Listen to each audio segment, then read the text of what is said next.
Tyrese Maxey have a brilliant third quarter, trying to carry that over into the fourth. Tobias Harris struggled a little bit, but then he came alive. We saw some aggressive Harden early on. Was it a case mark of no one doing it all at the same time, or was it just the shots weren't going? Because we thought there's no way they could make as few three-pointers as they did in game one. Well, they tried to test us that 8, so I guess they made a little bit more. They made a little bit. One more in the last game. So 2 more last game. 26% shooting from 3. You know, when it's so important to have options in life. And when you have as many options, 76, when everyone's there, when you got Tobias, you got Max, you got James, and you got Joel, you got 4 options. You expect all 4 to get going every night, but 2 or 3 out of the 4, not bad. Tonight, the Sixers never got it going all at the same time. When Maxey got it going, we was missing shots. When Tobias started picking up, James was off. So that's where the more options you have, the more chance you have to be successful. And unfortunately, that's what happened. That's what happened big time. You know, the three-point shot, it has been the deciding factor in these first 2 games. It was clearly evident tonight with the Sixers only made 8. Well, the Miami Heat made 14. That is our Colonial Nissan game changer. And Jim, it wasn't just Tyler Hero. It was Victor Oladipo. You saw a lot of people hitting these threes. Yeah, that's, to me, Aim, the strength of the offense of the Miami Heat. You have a facilitator like Jimmy Butler, who's a very unselfish player, and you have 8 guys who are legitimate three-point shooters on this Miami roster. 4 of them shoot over 40%. So no surprise to me, they're the #1 three-point shooting team in the league over the course of the regular season, and good teams are going to show up in the playoffs and do likewise. Was it something Miami was doing? It's puzzling that one of the better three-point shooting teams, actually after James Harden trade, the best three-point shooting teams in the regular season, Mark Jackson, can't get it to go. 17% in the first game, 26% in the second game. What's Miami doing, or what are the Sixers not doing? Great question, Amy. First of all, they're saying we're not going to let this 76ers team, like you just gave all the numbers, the best once the acquisition of James Harden. We're not going to let them get beat going from 3. We're going to force them to beat us at the rim. We're going to man up, dig down, put our heels in the sand, and don't give up one-on-one coverage. And then they're going to force James and everybody else to finish over top of them. But they're not giving up wide-open threes as much as previously in the season. So that's why.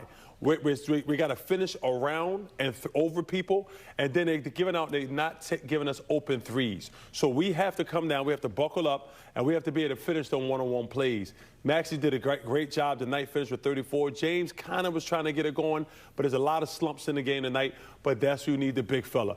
He can go over you, he can go through you, he can go around you. Get that big fella there, everything opens up. I mean, that's a huge amount of pressure that you're thinking about it. Everybody is hopeful of Joel Embiid being able to play on Friday. You heard from John Clark in our pregame show saying, listen, he's been working towards that. There is a lot of hope and some optimism. Of course, we will not know that probably until Friday, until game day. But, Jim, is it conceivable to think that Joel Embiid is going to fix so much of what's been ailing the Sixers so far? Another good question, Aim. I'm going to say a chance, yes. Obviously, he's going to contribute big time by scoring points. 3 scores for the 76ers, good games. 3 not enough. You need a 4th guy. But I think with respect to the 3 game, I don't know if I'm right in this, but I'm going to suggest when Joel Embiid gets doubles, the Sixers are really good playing against the double. A second way to get threes in this league is dribble penetration. You get into the heart of the defense and then kick a ball out. And I don't know if the Sixers have enough dribble penetration guys to create that situation for the defense. Obviously, Maxey, yes, he's a tremendous dribble penetrator, but he usually scores off his dribble penetration. He's not a draw the defense and kick kind of guy. So hopefully with Joel, he'll create those double teams, and as a result, the Sixers get more open three-point looks. It'll be something to watch for. Obviously, we will keep you updated on that. Make sure you also check out NBCSportsPhiladelphia.com for any new information on Joel Embiid. Let's go back down to Miami now and check in with our Kate Scott. And Kate, we were hoping that we would talk to you, of course, after a win. The Sixers did show some signs of life. You know, you saw Tyrese Maxey really try to take this game over. Tobias Harris doing what he could. But when the shots aren't going, it seemed like it was just going to be an uphill struggle the whole way.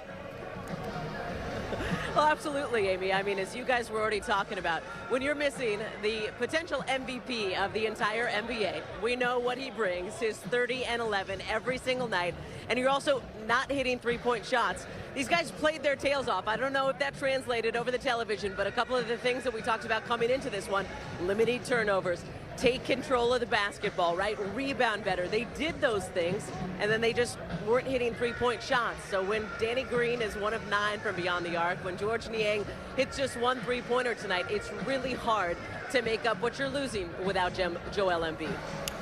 Okay, Kate, call me the one with the glass half full. This Miami Heat team is hitting us with haymakers after haymakers, and we were not going away. Yes, we didn't overcome that lead. We got close at times, didn't kind of take it over. But am I the only one here that feels comfortable when we get the big fella back, that this will be a different type of game? Am I blind here? Talk to me, Kate.